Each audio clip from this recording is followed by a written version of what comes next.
Road అలా తొమ్మిదిలో కొడుకుంది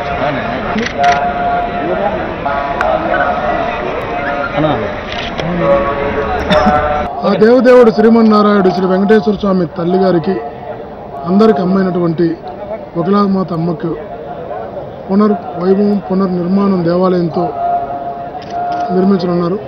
తిరుమల తిరుపతి దేవస్థానం అందుకు ముందుకు వచ్చింది. అనేక మంది దాతలు కూడా అందుకు ముందుకు వచ్చారు. ఖచ్చితంగా తిరుమల తిరుపతి దేవస్థానం సహకారంతో దాతల సహకారంతో ఒక మంచి అద్భుతమైనటువంటి అమ్మవారి ఆలయాన్ని కొండపైన నిర్మించడం జరుగుతుంది, గుట్టపైన నిర్మించడం జరుగుతుంది.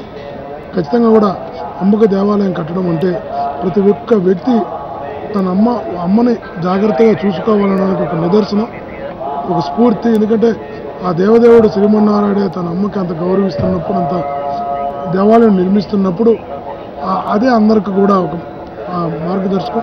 అందరూ కూడా అలాగే ప్రతి ఒక్కరూ అమ్మతో బాగుండాలని, అమ్మను బాగా చూసుకోవాలని తెలియజేయడం కూడా ఈ యొక్క నిర్మాణంలో ప్రధాన ఉద్దేశం.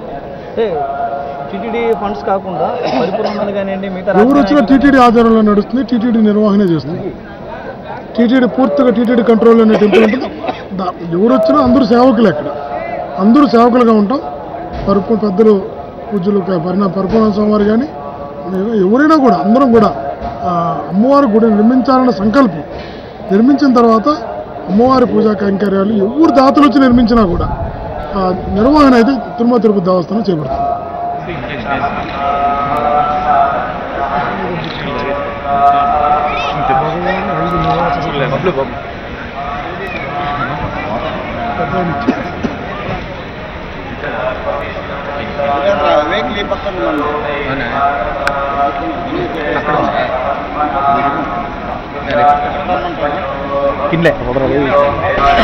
కూలింగ్ లేకుండా ఫాస్ట్